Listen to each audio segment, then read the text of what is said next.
काम आते सगे रिश्तेदार, गरीबी भी क्या चीज होती है यार। गरीबी बड़ी खराब होती है। क्यों? कि आंखों में सूख जाए आंसुओं की धार, आंखों में सूख जाए आंसुओं की धार, गरीबी भी क्या चीज होती है यार।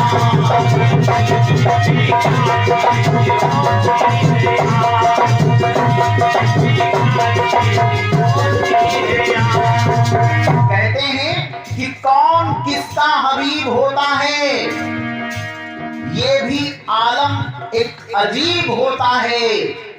फिर कोई बात नहीं करता यारों, आदमी जब हद से ज्यादा गरीब होता है, आदमी जब हद से ज्यादा गरीब होता है। लेकिन एक सच्चाई और है, एक सच्चाई और है कि ना कोई अमीर और ना कोई गरीब होता है। ये तो अपना अपना नसीब होता है। ना कोई गरीब ना कोई अमीर होता है, ये तो अपना अपना नसीब होता है। लेकिन जो भी बंदा हद से ज्यादा गरीब होता है, वही ईश्वर के उतने करीब होता है। क्यों? क्यों? नहीं काम आते सगे रिश्तेदार, गरीबी भी क्या चीज होती है यार। आंखों में सूख जाए आंसुओं की धार, आंखों में सूख जाए आंसुओं की धार, गरीबी भी क्या चीज होती है यार।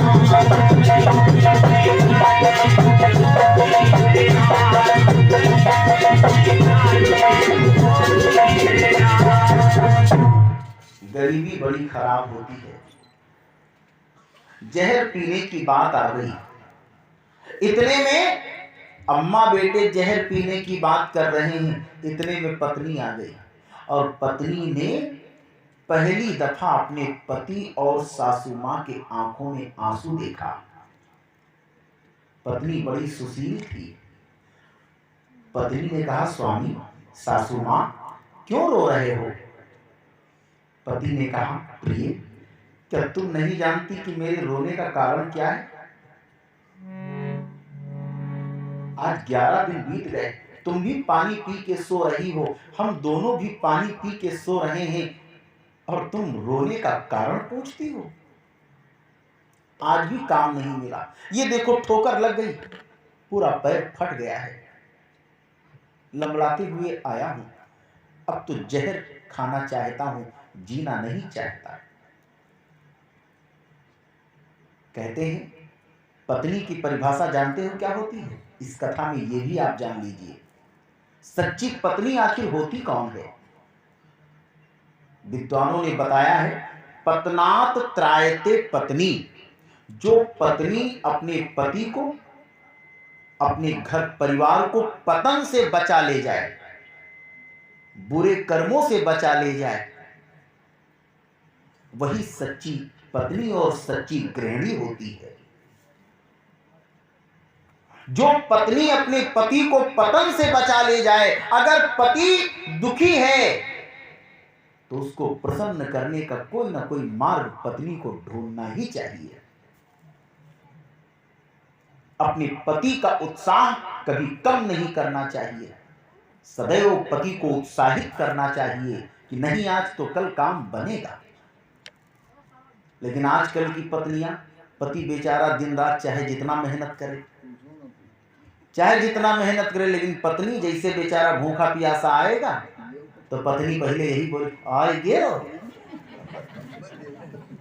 हाँ आएगे आएगे, एक गिलास पानी पियाएगे, एक गिलास पानी पियाए तो बड़ी प्यास लाग है। तो आज की पत्नियां ज्यादातर जानते हो क्या करती हैं?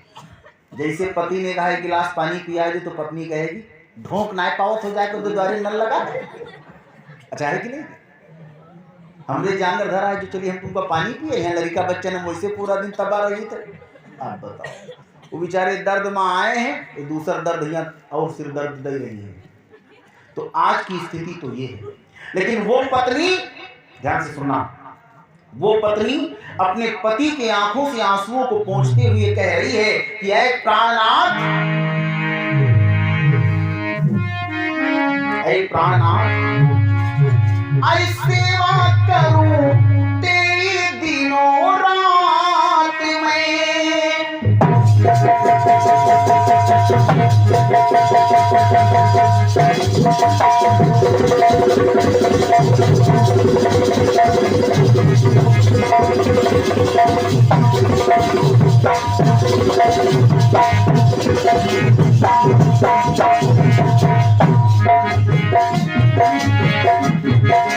सेवा करूं तेरी दिनों रात में, सदा रहूं स्वामी तेरे पास में।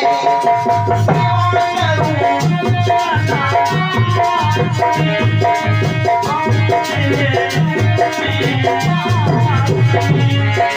प्राणनाथ, मैं हूँ किया तू ही मेरा नाम है, दुनिया से हमें क्या काम है। मैं हूँ किया तू ही मेरा नाम है, दुनिया से प्राणनाथ, कि ऐसे आंसुओं से, ऐसे आंसुओं से पल क्यों भिगोते हो।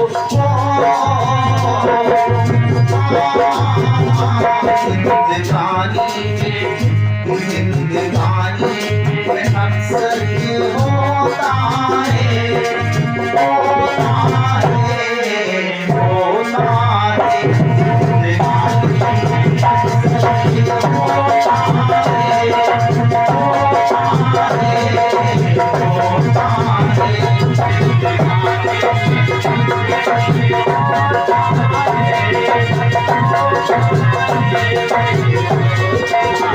जिंदगानी प्राणनाथ, जिंदगी में तो उतार चढ़ाव लगा ही रहता है। रोना धोना बंद करो, मेरे पास इस गरीबी को दूर करने का एक बढ़िया विकल्प है। अच्छा तो बताओ प्रिय, कैसा विकल्प? गरीबी दूर हो जाए फिर तो सारे कष्ट चले जाएं। ध्यान से सुनना। पत्नी ने कहा प्राणनाथ, मुझे मखमल बीनने की बहुत सुंदर कला आती है, मैं मखमल बीनना जानती हूं, मखमल बीन के लाऊंगी, आपको दे दिया करूंगी, आप वो मखमल बाजार में जाके बेच दिया करना, बहुत सारा धन मिल जाएगा आपको। लेकिन शर्त है, शर्त यह है कि मैं रात के 12 बजे ही मखमल का कपड़ा बीनूंगी। दूसरी शर्त यह भी है, गांव के बाहर जो पीपल का पेड़ लगा है ना, उसी पीपल पेड़ के नीचे बैठकर मखमल का कपड़ा बीनूंगी। तीसरी शर्त, मखमल बीनते समय आप दोनों माँ बेटे में से कोई मुझे देखे ना, ये जानने का प्रयत्न ना करे कि मैं कहां गई हूं, क्या करती हूं। गरीबी खराब होती है। गरीबी की वजह से दोनों माँ बेटों ने वचन दे दिया कि ठीक है, तुमसे कोई कुछ नहीं कहेगा, तुम अपना कार्य प्रारंभ करो। वचन दे दिया। अब भैया हल्ला ना मचाएं, बस कथा का अंतिम चरण चल रहा है, लेकिन बड़ी गंभीरता छिपी हुई है कथा में, बड़े मन से सुनते जाइएगा। रहस्य तो अब है सज्जनों। अब जब माँ बेटे ने वचन दे दिया कि जाओ मखमल का कपड़ा बीनो, तुम्हें कोई नहीं देखेगा, कोई पता लगाने का प्रयत्न नहीं करेगा, अब उसी रात से वो पत्नी मखमल बीनने लगी।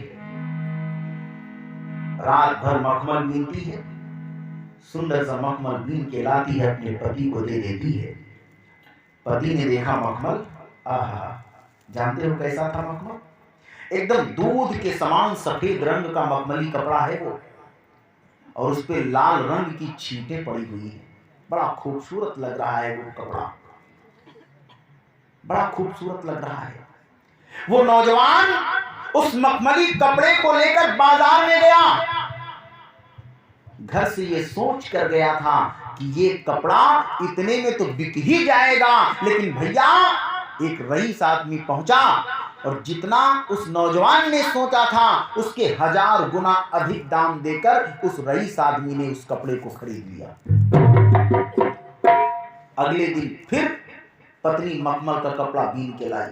अगले दिन फिर वो नौजवान कपड़ा बेचने गया। अब तो नित्य प्रतिदिन मखमली कपड़ा बेच रहा है, वो नित्य प्रतिदिन ये पत्नी मखमल का कपड़ा सिल रही है। चंद दिनों में भैया, चंद दिनों में इतना धन हो गया माँ बेटे के पास, इतनी अथाह संपत्ति हो गई कि टूटी फूटी झोपड़ी गायब हो गई, 5-6 तल्ले का बड़ा सा मकान बन गया और मखमल के कपड़े की बहुत बड़ी दुकान हो गई। बहुत सारा धन इकट्ठा हो गया। लेकिन गंभीरता बनाए रखिएगा, लेकिन एक कारण है। कहते हैं कि लोग जब धन और मोह माया के लालच में फंस जाते हैं तो स्वयं को भूल जाते हैं। अब धन में इस कदर माँ बेटे बावले हो गए कि ना तो सासू माँ को अपनी बहू पे ध्यान है और ना उस नौजवान को अपनी पत्नी पे ध्यान है। ध्यान नहीं है। और उसकी स्थिति जानते हो क्या है? बड़े दुख की बात है। उसकी स्थिति क्या है? वो बेचारी मखमल का कपड़ा बीनते बीनते उसका शरीर सूख कर कांटा हो चुका है, शरीर पीला पड़ गया है, हड्डियां बाहर को निकल आई हैं, आंखें अंदर को धंस गई हैं, गाल सब बैठ गए हैं, चलने फिरने की सामर्थ्य नहीं बची है। एक दिन की बात वो बेचारी मखमल का कपड़ा बीन कर चक्कर आ रहा है, चल नहीं पा रही, लेकिन फिर भी मखमल का कपड़ा बीन कर किसी तरह लड़खड़ाते लड़खड़ाते आई, अपने पति के हाथ में मखमल का कपड़ा दिया। अचानक जोर का चक्कर आया, धड़ाम से गिर गई, बेहोश हो गई। पति ने आज देखा अपनी पत्नी को, आज पति ने देखा कि अरे मेरी पत्नी बेहोश, अरे इसकी दशा तो देखो, ये तो बिल्कुल सूख कर कांटा हो गई है, इसका शरीर तो बिल्कुल पीला पड़ गया। दौड़ के लोटे में पानी लाया, चेहरे पे छिड़का। जब पत्नी को होश आया तो पत्नी को गोदी में उठा लिया पति ने और कहा, प्राण प्यारी, आखिर ये तुम्हारे शरीर को हो क्या गया है? मैं समझ गया ये सब मखमल बीनने की वजह से हुआ है। मैं समझ गया, अब आज के बाद तुम मखमल नहीं बीनोगी, क्योंकि अब हमारे पास धन की कोई कमी नहीं। आज के बाद मखमल बीनना बंद। पत्नी रो रही है, पति की गोदी में सर रखे पत्नी रो रही है और मुस्कुरा भी रही है और अपने पति से कह रही है कि प्राणनाथ, बस आज की रात, सिर्फ आज की रात मखमल बीनने और जाऊंगी, आज के बाद कभी नहीं जाऊंगी। समय बीता, रात हुई, आधी रात का समय आया। आज पति यही कह रहा है कि तुम्हें मखमल बीनने नहीं जाना है। सज्जनों, अब मखमल बीनने वो पत्नी गांव के बाहर नहीं जाती थी, अब बड़े आदमी हो गए थे। घर के बाहर एक छोटा सा कमरा बनवा दिया गया था, अंदर आने जाने का रास्ता सिर्फ एक ही तरफ से था, ऊपर छोटे छोटे झरोखे बने हुए थे। उसी कमरे में बैठकर वो मखमल का कपड़ा बीना करती थी। आज पति जग रहा था, आज पति पत्नी के पास लेटा था कि पत्नी को जाने नहीं दूंगा, लेकिन जैसे रात के 12 बजे पत्नी बिस्तर से उठी, चल पड़ी मखमल बीनने। पति ने दौड़कर पत्नी के हाथ को पकड़ लिया, मत जाओ, आज न जाने क्यों मेरा मन विचलित हो रहा है, नाना प्रकार की बातें मेरे मन में उमड़ रही हैं, मत जाओ। पत्नी ने कहा, प्राणनाथ, आज की रात तो मैं जाऊंगी, आज के बाद कभी नहीं जाऊंगी। पति लाख रोकता रहा, पत्नी नहीं रुकी, चली गई और कमरे में बैठकर मखमल का कपड़ा बीनने लगी। दरवाजा बंद कर लिया। आज पति के मन में संदेह पैदा हो गया।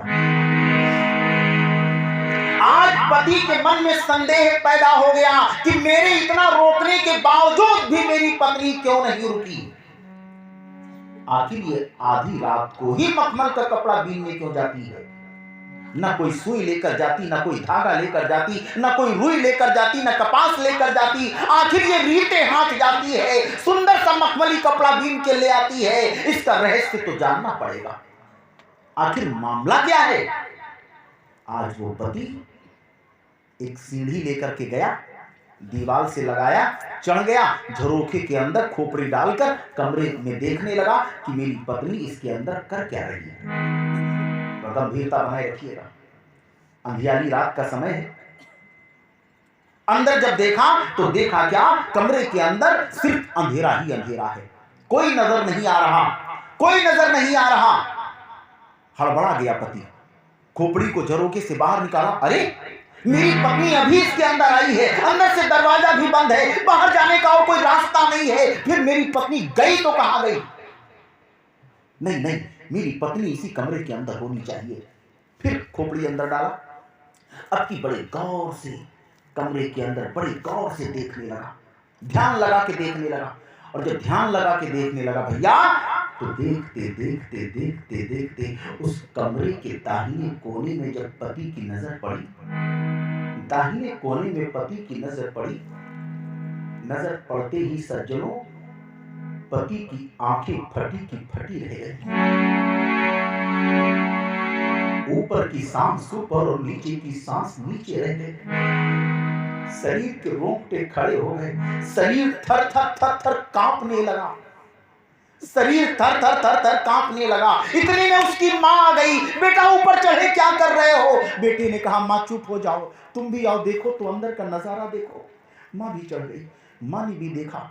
मां की भी वही स्थिति है जो बेटे की स्थिति है। मां भी रो रही है, मां भी कांप रही है, मां के भी हृदय की धड़कन तेज है। जानते हो मां बेटे ने कमरे के दाहिने कोने में क्या देखा? दाहिने कोने में देखा, दाहिने कोने में देखा कि वही सफेद रंग की बगुली जिसको सबसे पहले इन दोनों ने बचाया था, वही सफेद रंग की बगुली दाहिने कोने में बैठी है। करती क्या है? करती क्या है? करती क्या है? कि बगुली मखमल हो, कि बगुली मखमल बीन रही नाखून से, और छींटे उस पे डाले अपने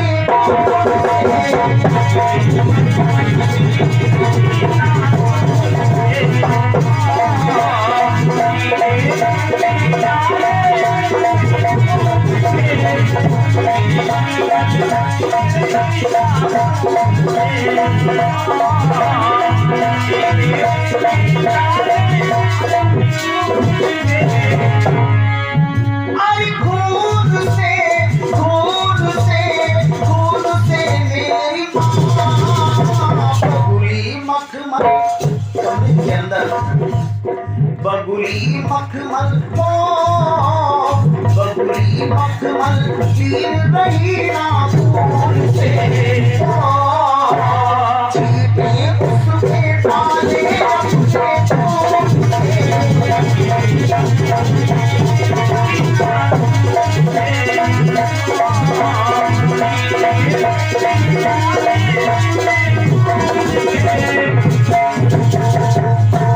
वही सफेद रंग की बगुली कमरे के दाहिने कोने में बैठी है, मखमल का कपड़ा बीन रही है। और मखमल का कपड़ा बीनने का तरीका बड़ा विचित्र है, बड़ा भयावह है। जानते हो किस प्रकार मखमल का कपड़ा बीनती है? सबसे पहले वो बगुली अपने नाखूनों से, अपने पंजों से अपने जिस्म के बालों को नोचती है, बालों को नोच नोच कर इकट्ठा करती है। और जब वो सफेद बाल एकत्र हो जाते हैं तो अपने नाखून से मखमल का कपड़ा बीन कर तैयार करती है। और जब मखमली कपड़ा बीन के तैयार कर देती है तो उसे सुंदर और खूबसूरत बनाने के लिए वो बेचारी बगुली करती क्या है? अपने पंजों से अपने जिस्म के मांस को नोच डालती है, खून निकलता है, उसी खून में अपने पंजों को डुबोकर और उसी खून के छींटे मखमली कपड़े पे डाल देती है। विचार कीजिए, इतने वर्षों से वो अपने जिस्म को नोच नोच कर माँ बेटी की सेवा कर रही थी, मखमल का कपड़ा बीन रही थी। माँ बेटे रो रहे हैं। अचानक बगुली की नजर पड़ गई कि अरे मेरे पति और मेरी सासू माँ ने तो मुझे देख लिया। बगुली चोंच में मखमल का कपड़ा दबाकर दूसरे झरोखे से उड़ती हुई उसी पीपल पेड़ पे जाकर बैठ गई जिस पीपल वृक्ष के नीचे पहले मखमल बीना करती थी। वो वहीं जाके बैठ गई। माँ बेटे भी दौड़ते दौड़ते पहुंच गए, वहीं पर पहुंच गए। माँ आंचल फैलाए खड़ी है, बेटा बाह पसारे खड़ा है और दोनों लोग बगुली से कह रहे हैं कि वापस आ जाओ, वापस आ जाओ। हमें नहीं पता था कि तुम अपने जिस्म को नोच कर मेरी सेवा कर रही हो। बगुली ने कहा, अरे पति परमेश्वर, अरे सासू माँ, अगर 7 जन्मों तक इसी तरह अपने शरीर को नोच नोच कर आपकी सेवा करती रहूंगी, फिर भी आप दोनों के उपकार का ऋण नहीं चुका पाऊंगी, क्योंकि आप दोनों ने मेरे जीवन की रक्षा की है। आप दोनों ने मेरे जीवन की रक्षा की है। इस उपकार का बदला 7 जन्मों तक मैं नहीं चुका पाऊंगी। अगर कोई गलती हो गई हो तो क्षमा करना। अब मेरी अंतिम यात्रा का समय हो गया है, अब मुझे जाना होगा। सेवा तो और करना चाहती हूँ, लेकिन क्या करूं? शरीर में ना तो खून बचा है, ना शक्ति बची है। जा रही हूँ, हमें क्षमा करना। नौजवान से रहा न गया। बगुली की बात सुनकर नौजवान से रहा न गया, यानी उसके पति से रहा न गया। पति दौड़ता दौड़ता पीपल पेड़ के जड़ में जाके लिपट गया, सर पटक पटक के रोने लगा और कहने लगा कि ऐ प्राण प्यारी, तुम ऐसे हमें छोड़ के नहीं जा सकती। अरे जरा सी मुझे चोट लगी थी, जरा से आंसू बहे थे, थोड़ा सा रोया था मैं, तुमने मेरी आंखों में आंसू देखा था तो तुमने एक बात कहा था,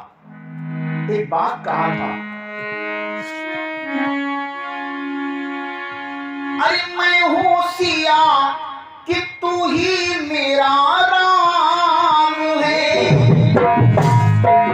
दुनिया से हमें क्या काम है।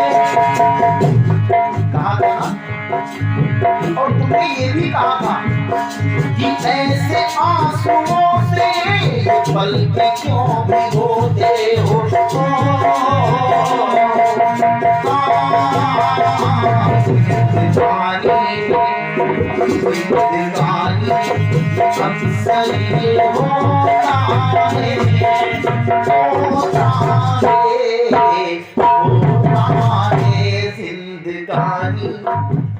आज भी मेरे आंखों में आंसू हैं। क्या आज मेरे आंसू तुम्हें दिखाई नहीं दे रहे? लौट आओ, लौट आओ। बगुली ने कहा, स्वामी नहीं आ सकती, नहीं आ सकती। इतना कहकर उसके चोंच से मखमली कपड़ा छूटा, वो जाके माँ के आंचल में गिरा। क्षमा कीजिएगा, वो मखमली कपड़ा छूटा, वो पति के बाहों में जाके गिरा और बगुली के प्राण निकल गए। वो माँ के आंचल में आके गिरी, उसकी लाश माँ के आंचल में आके गिरी। माँ बेटे रोते रह गए। दाह संस्कार हुआ, दाह संस्कार हुआ। चिता जल रही है, माँ बेटे रो रहे हैं। माँ बेटे ने जलती हुई चिता में देखा क्या कि जलती हुई चिता से एक प्रकाश पुंज निकला और वो आकाश की तरफ जा रहा है। आधे मार्ग में जब वो प्रकाश पुंज पहुंचा तो बगुली के रूप में परिवर्तित हो गया और उड़ते हुए उसी आसमान में गुम हो गया, आसमान में लुप्त हो गया। माँ बेटे क्रियाकर्म करने के पश्चात अपने घर आ गए। ये कथा यहीं पे संपन्न होती है। एक बार जोर से आप लोग जयकारा लगाएं, बोलिए सच्चिदानंद भगवान की जय। बोलिए वृंदावन बिहारी लाल की, आदि शक्ति परा अम्बा मां भगवती की। सज्जनों, ये 21 रुपए भैया जो दे गए हैं, नाम हमें नहीं पता है, लेकिन भगवान से मेरी प्रार्थना है कि आपका सदैव कल्याण होता रहे। बहुत बहुत स्नेह है आपके लिए। अभी दिल थामे बैठे रहिएगा। अभी ये जानना बाकी है कि वो बबुली आखिर थी कौन।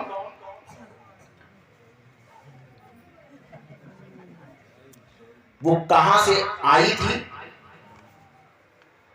उसका नाम क्या था, और ये कथा किस ग्रंथ में है, ये दोनों बातें हम आपको बताएंगे। लेकिन इन दोनों बातों को सुनने से पहले एक बात सुन लीजिए। क्या क्या अगर सच्चे मन से इस कथा को आपने सुना है तो एक बात बताने जा रहा हूं, जीवन में उतारना।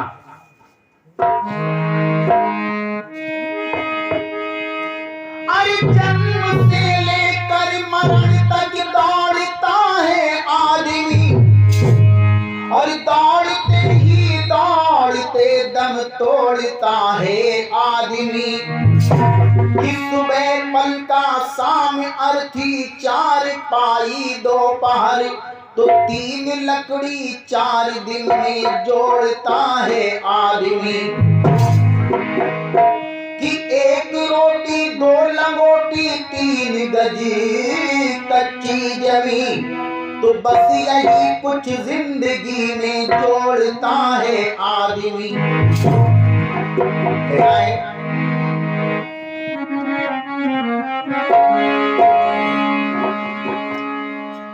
कि रहा 9 महीने,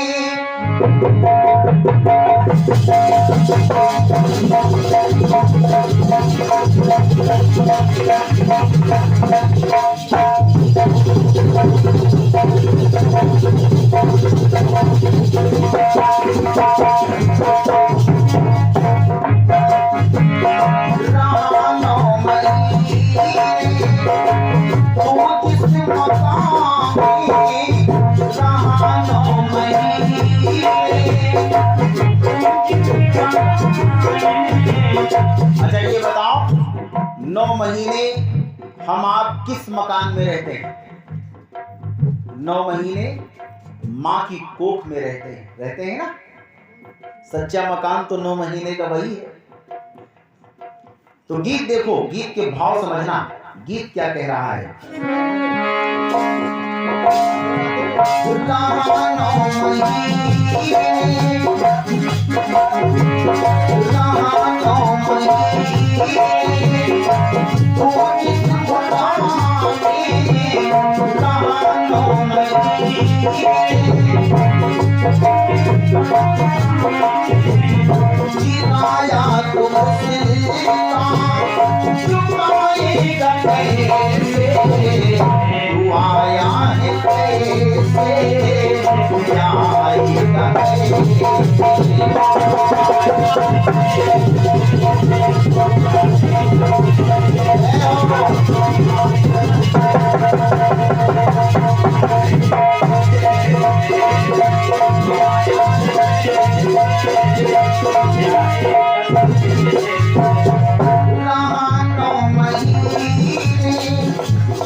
देखिए, भगवान ने हमें सब कुछ दे रखा है और फिर भी हम लोग न जाने कितनी इच्छा रखते हैं भौतिक सुख सुविधाओं के लिए। कहना है मुफ्त में भी हवा, मुफ्त में जल मिला। ईश्वर ने हमें सब कुछ दे रखा है। बिना हवा के, बिना पानी के आदमी जीवित नहीं रह सकता। भगवान ने फ्री में दे रखा है, उसका तवज्जो हम आप नहीं करते। और ऑक्सीजन देखो, कोरोना काल में लोग ऑक्सीजन की कमी से मर रहे थे, और वहां जब ऑक्सीजन चढ़ाया जाता था तो लाखों लाख रुपए लोग दे देते थे, लेकिन भगवान ने वही ऑक्सीजन फ्री में दे रखा है। मिनरल वाटर 1 लीटर 20 रुपए लीटर पानी लोग पी रहे हैं, और भगवान ने फ्री दे रखा, उसका तवज्जो नहीं है। क्या है?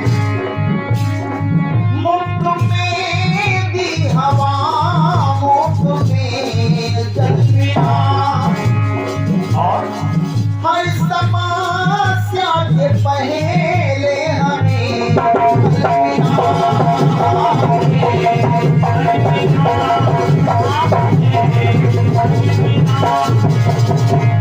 बिना मांगे घर, ये शरीर रूपी घर,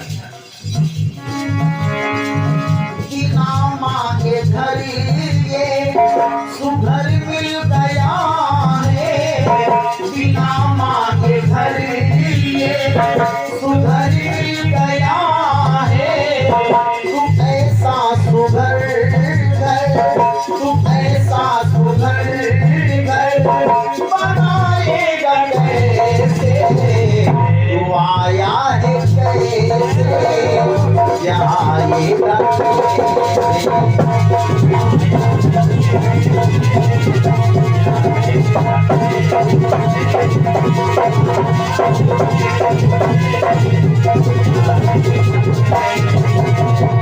और आज हम आप झूठे मोह बंधन में फंसे हुए हैं, लेकिन सच्चाई तो यही है। झूठी सूरत तेरी यार, झूठा तेरा, झूठी इज्जत तेरी प्यार, झूठा तेरा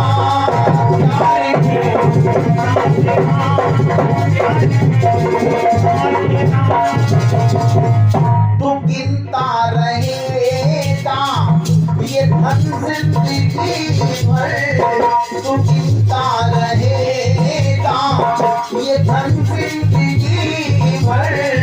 गुनाहों को अपने, गुनाहों को अपने गिनाएगा कैसे? तू आया है कैसे? क्या आएगा कैसे?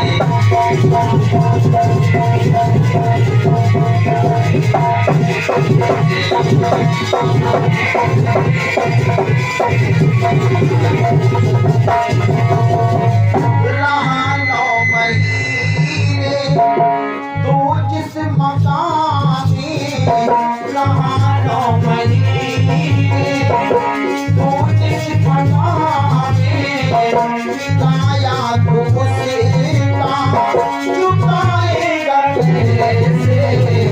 तू आया है कैसे? क्या आएगा कैसे?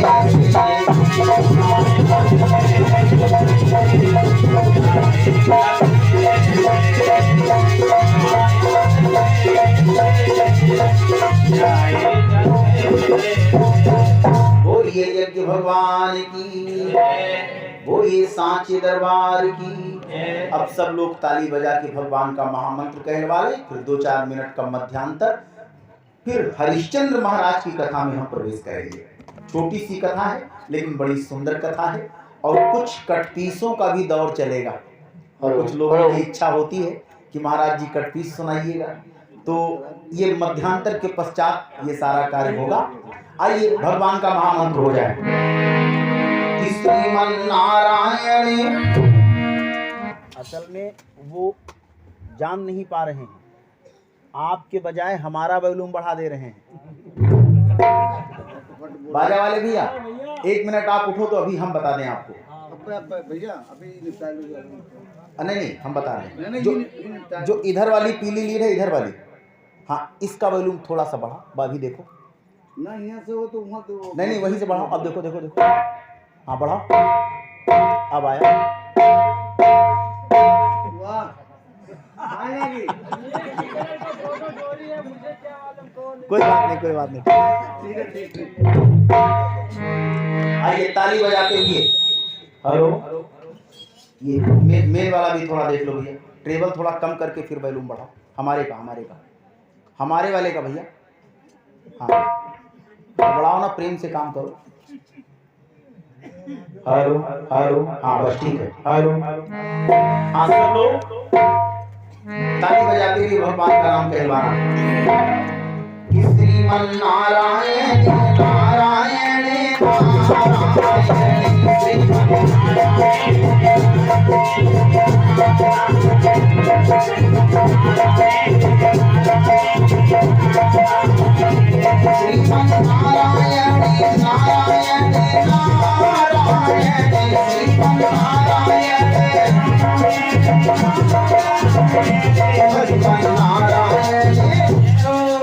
भाई ताली बजाने में कंजूसी नहीं होनी चाहिए। फटल फटल हो रही है। एक स्वर में बजाओ, बिल्कुल लगे कि हाँ ताली बज रही है। ये बात देखो, ढोलक के स्वर में स्वर मिलाओ। ये बात इस तरह से तभी तो आनंद आएगा। श्रीमन नारायण नारायण नारायण, श्रीमन नारायण नारायण नारायण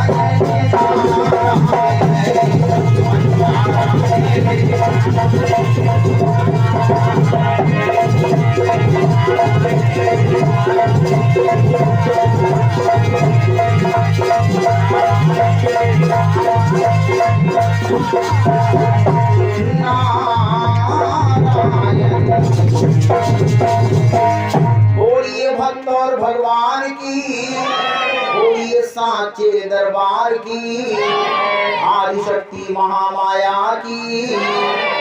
बस 2-4 मिनट का मध्यांतर, आप लोग खड़े होके बैठ, लेकिन रुक जाओ, 1 मिनट बैठ जाओ। 1 मिनट। कल की बात